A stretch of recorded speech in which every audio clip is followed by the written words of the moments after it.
Hi friends, இப்போ பார்க்க போகிற ரெசிபி பார்த்தோன்னா கத்திரிக்காய் வச்சு ஒரு எண்ணெய் கத்திரிக்காய் வறுவல் செய்ய போகிறோம். இதுக்கு 1/4 கிலோ கத்திரிக்காய் நீல வாக்கில் கட் பண்ணி வச்சுருக்கேன்.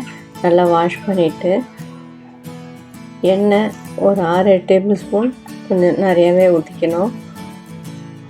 இந்த பெருஞ்சீரகம் தாளிச்சிக்கலாம்.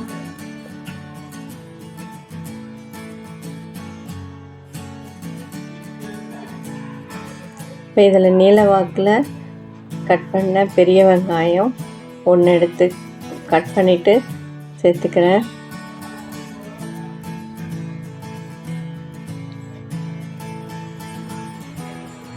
இதோட ஒரு தக்காளியும் சேர்த்துக்கலாம். தக்காளி நல்லா வதங்கணும். பொடியாக கட் பண்ணி சேர்த்துருக்கேன்.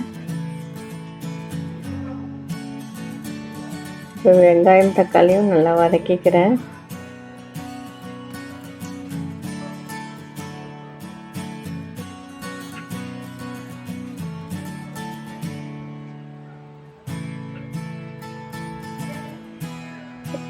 இப்போது இதில் ஒரு ஹேண்ட்ஃபுல் அளவுக்கு பூண்டு போட்டுக்கலாம்.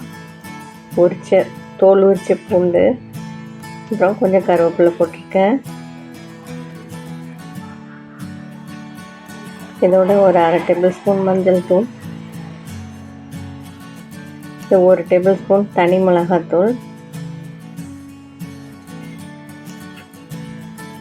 அப்புறம் நீல வாக்கில் கட் பண்ணி வச்சுருக்கிற கத்திரிக்காயையும் போட்டு நல்லா வதக்கிக்க வேண்டியதான். தண்ணி எதுவும் சேர்க்க தேவையில்லை.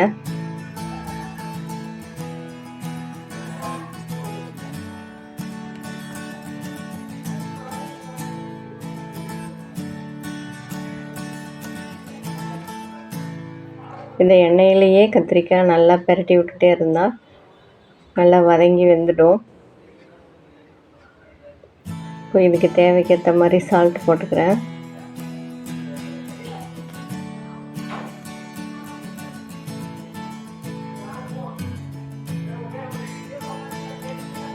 இப்போ இது ஒரு 5 மினிட்ஸ்க்கு மூடி வச்சுக்கலாம். மீடியம் ஃப்ளேமில் வச்சுட்டு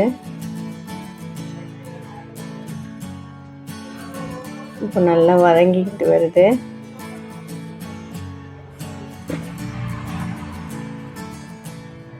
இப்போ ஒரு 2 மினிட்ஸ் சென்று எடுத்தோன்னா சூப்பராக ரெடி ஆகிடுச்சு எண்ணெய் கத்திரிக்காய் வறுவல்.